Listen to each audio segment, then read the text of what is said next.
Hello everyone, मेरे channel में आप सबका स्वागत है। मेरा नाम है मृणालिनी। चलिए देखते हैं इस रीडिंग में यूनिवर्स आपको क्या मैसेज देना चाहते हैं।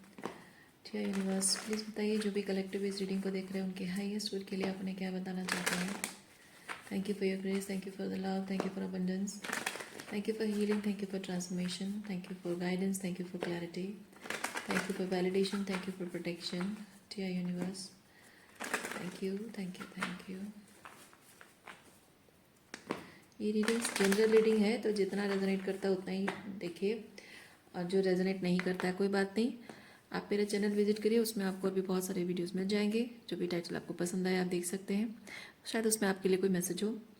और जेंडर स्पेसिफिक नहीं है, और एनर्जी जैसे रेजोनेट करती है आप अकॉर्डिंगली जेंडर स्विच भी कर सकते हैं और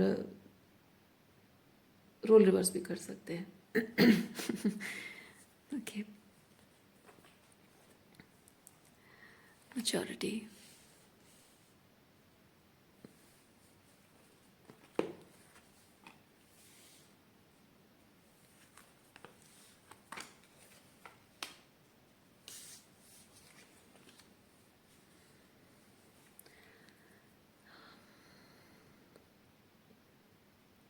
कोई बहुत ही सुलझा हुआ व्यक्तित्व, कोई सुलझा हुआ व्यक्ति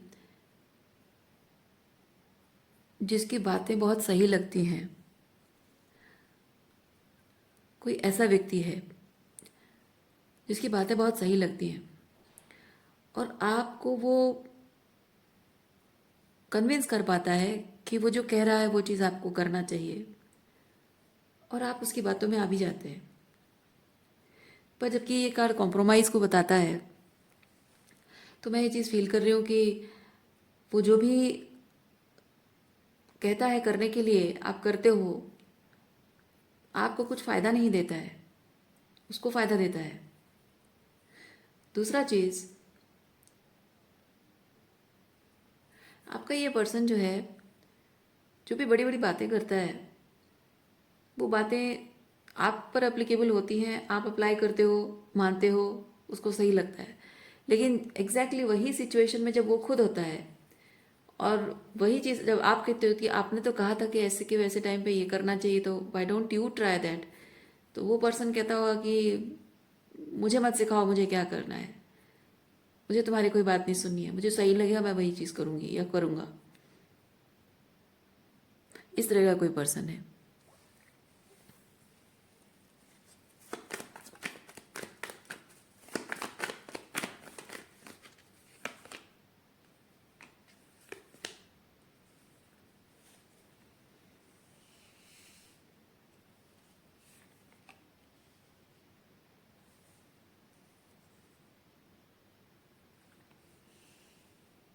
पेशेंस, पेशेंस की कमी। इस पर्सन का कहना है कि आप में पेशेंस की कमी है, पर असल में पॉलिटिक्स कार्ड मुझे ये चीज़ बताता है कि वो चाहता है कि आप उसके साथ पेशेंस रखो।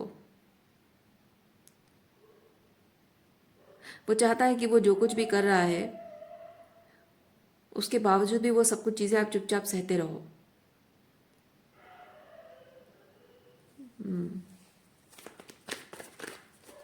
पेशेंस के नाम पे प्लेफुलनेस।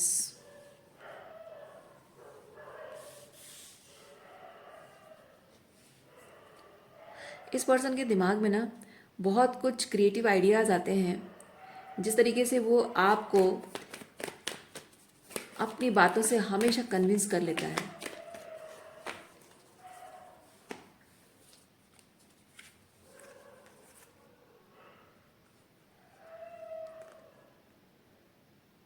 बोलने से पहले ज़रूर ये पर्सन सोचता होगा, 1000 बार सोचता होगा कि मैं जो भी चीज़ बोलूँ पहले, क्योंकि पहले क्या था ना, पहले आपको जब आपसे मिला था आपको बड़ा ही अंडर एस्टिमेट किया था इसने, आपको बड़ा ही भोला भाला मासूम। हाँ है, आप भोले भाले इंसान हैं, सीधे साधे इंसान हैं, सीधे साधे हैं लेकिन भोले नहीं हो आप। आपको पता है आप सीधे साधे हो, सिंपल हो, तो दूसरों को भी सीधा साधा सिंपल समझते हो, पर भोले नहीं हो। आपको पता है लोगों की चालाकियां समझना आता है आपको, लेकिन आपको भूला भाला समझने की भूल की थी इसने, और इसीलिए पहले आपको इस तरह से मैनिपुलेट करने की वो कोशिश करता रहा है। लेकिन अब वो चीज़ नहीं हो रहा है। अब जब इसको समझ में आ रहा है कि आपसे बात करने से पहले उसको 1000 बार सोचना पड़ेगा, कुछ भी बोलने से पहले, किसी बात को लेकर कन्विंस करने से पहले उसको बहुत कुछ प्लानिंग करनी होगी, स्ट्रैटेजी करनी होंगे, बहुत सारे ड्रामा करना होगा, इमोशनल ड्रामा भी हो सकता है कि लोगों को इन्वॉल्व करना ताकि लोग गवाही दें, कुछ ना कुछ तो उसको करना पड़ेगा जिससे कि आपको कन्विंस किया जा सके, क्योंकि अभी आपको कन्विंस करना आसान नहीं हो रहा है। वो जो भी जिस तरह से बात घुमा फिरा कर भी कर रहा है, आप उसकी बात को पकड़ ले रहे हो। यस, देखिए, वो जिस भी तरह से बात घुमा फिरा कर रहा है, आप उसके सारे जाल को तोड़ दे रहे हो। और इसीलिए देखिए, आपके अंदर पूरी अवेयरनेस है कि ये पर्सन कितना टॉक्सिक है, कितना मैनिपुलेटिव है, कितना टॉक्सिक है, कितना सेल्फ सेंटर्ड है, कितना एरोगेंट है, ये सब आपको पता है। उसके उसके अंदर की जो इनर डेविल है, इनर डेमॉन्स हैं, ये इनर डेमॉन्स डेविल एनर्जी है। आप बहुत अवेयर हैं इस पर्सन के बारे में।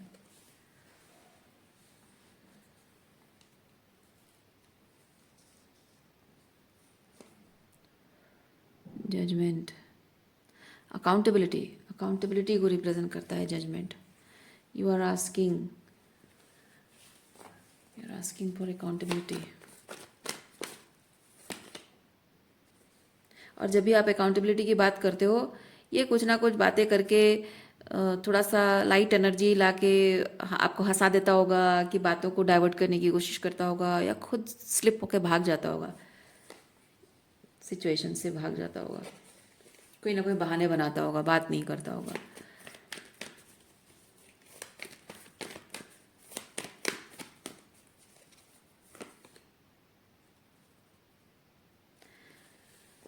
इसको जब आप अकाउंटेबिलिटी मांगते हो तो उसका पीछा नहीं छोड़ते हो। चेजिंग एनर्जी मैं फील कर रही हूँ। ये चेजिंग ऐसा नहीं कि आपको डिपेंडेंटली चेजी हो।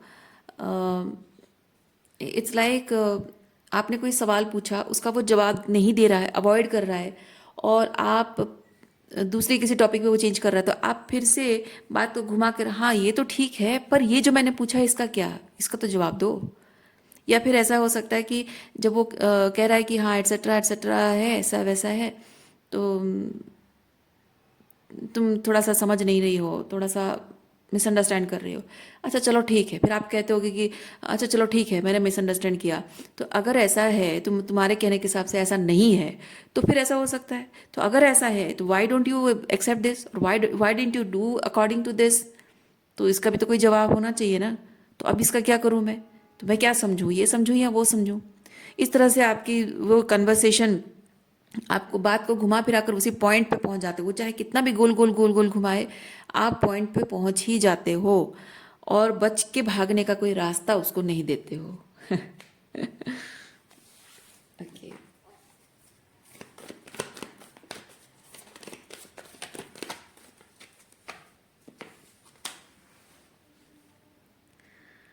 हाँ, अल्टीमेटली उसको लाके कटघरे पे खड़ा ही कर देते हो।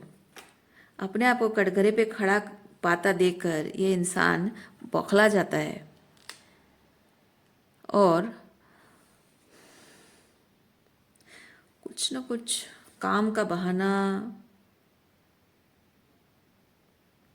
ओके, कुछ ना कुछ ऐसे बहाने बनाता होगा जो वर्क कर जाता है। जैसे कि पास्ट में ऐसा होता रहा हो, या शायद अभी भी होता हो, कि जब भी आप उसको कटघरे पे खड़ा कर देते हो, वो अपनी गलती मान लेता है, लेकिन आपको शायद ये लगता है कि उसने गलती मान ली, बात यहीं ख़त्म हो गई। या फिर हो सकता है कि वो अ, आपको थोड़ा सा रोमांटिक बातें करके, या फिर कोई प्रोमिसेस करके, ये टू ऑफ वॉन्ट्स के साथ थोड़ी प्रोमिसेस में फील कर रही हूँ, प्रोमिसेस करके कि हाँ चलो ठीक है, गलती हो गई, माना मैंने, पर आगे से ऐसा नहीं होगा, कोई बात नहीं, चलो जाने दो। और ऐसे प्रोमिसेस करके बात को टालने की कोशिश करता हो। आपको लगता हो कि हाँ वादा तो इसने किया है, तो let's give him a chance. तो ये जो गोइंग विद द फ्लो है ना, ये होता है उसको एक सेकेंड चांस देना। देखते हैं वो अपने एफर्ट से प्रूव करता है या नहीं। लेकिन होता कुछ नहीं है। आप उसको उसके वादों पर आके आप उसको मौका देते हो, लेकिन करता वो वही है जो पहले ही करता रहा है। रिपीट वही चीज़ करता रहता है, कुछ नया नहीं होता है। और ये चीज़ शायद रिपीटेडली हो चुकी है। देखिए पहले क्या होता है ना, प्यार में दो लोगों के बीच इस तरह की चीज़ें जब होती हैं, पहले पहले पता नहीं चलता है, और धीरे धीरे जैसे जैसे वही चीज़ बार बार रिपीट हो रही है और आपके ऊपर वो अब प्रॉब्लम क्रिएट करने लगा, इमोशनली साइकोलॉजिकली प्रॉब्लम क्रिएट करने लगा है, तब वो सीरियस मैटर बन जाता है। ये वो सीरियस मैटर को बता रहा है। अब मैटर बहुत सीरियस हो चुका है। अब इस बात को लेकर थोड़ा बहुत लाइट हार्टेड एनर्जी ला ली, थोड़ा सा मजाक कर लिया, थोड़ा सा बहला फुसला दिया, बात को टाल दिया, अब वो काम नहीं कर रहा है। अब एकदम लड़ाई झगड़ा पे आ गए हैं। अब हार जीत पर बात आ गई है, ईगो पर बात आ गई है। अब इस रिलेशनशिप में प्यार के बजाय लड़ाई झगड़ा, ये रिश्ता प्यार का नहीं रहा, लड़ाई झगड़ा का हो गया है। यस।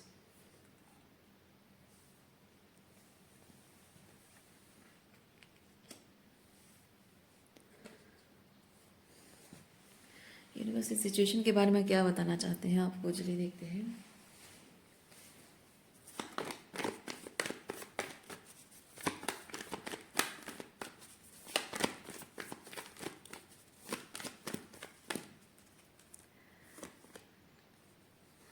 बहुत ज़्यादा दूर आपको सोल्यूशन ढूंढने के लिए जाना नहीं पड़ेगा, बहुत ज़्यादा एफर्ट्स नहीं लगाना पड़ेगा। आपको सिंपली ये समझना है कि आपकी कुछ वीकनेसेस हैं, कुछ वीकनेसेस है, और वो वीकनेसेस का वो बहुत फ़ायदा उठा रहा है। आपको अपनी उन्हीं वीकनेसेस पर काम करना होगा, हीलिंग करनी होगी। आपकी कोडिपेंडेंसी है, पीपल प्लीजिंग टेंडेंसीज है। देखिए कोडिपेंडेंसी का मतलब ये चीज़ है कि आप अकेले नहीं रहना चाहते हो, रिलेशनशिप के बगैर आप अपने आप को अधूरा महसूस करते हो, अपनी वर्थ उससे आप फील करते हो।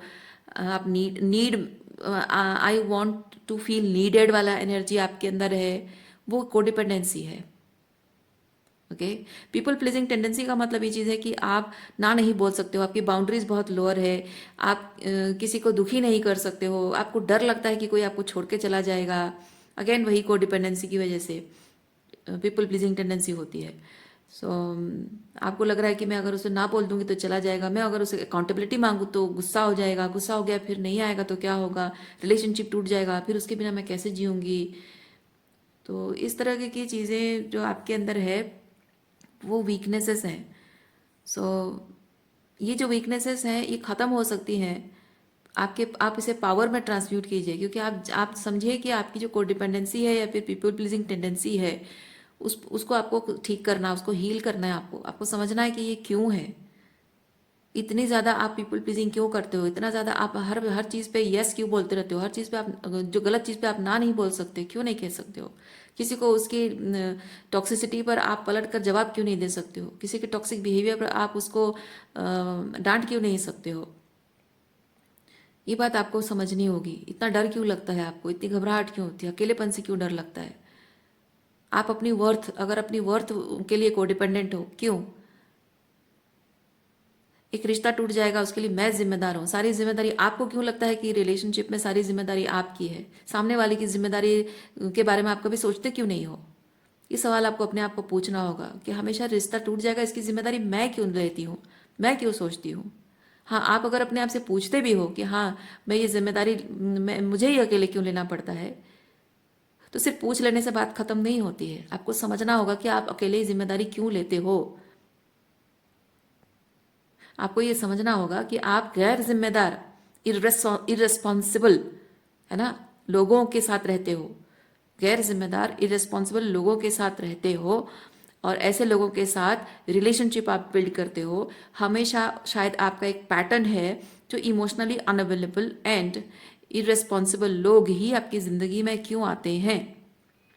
आपकी ज़िंदगी में पास्ट में ऐसा क्या पैटर्न रहा है जो आपको लगा हो कि कहीं किसी स्पेस, किसी जगह पे आपकी ज़िंदगी में लोगों ने अपनी रिस्पॉन्सिबिलिटी नहीं निभाई है और आपका फ़ायदा उठाया है।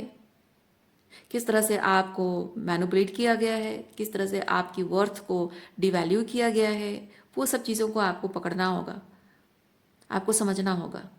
जब आप उस पैटर्न को वो आप जानोगे कि वो एक पैटर्न है, कहाँ से आई है, कैसे आई है, उस चीज़ को आपको हील करना है। जब आप हील करोगे, you will claim your power.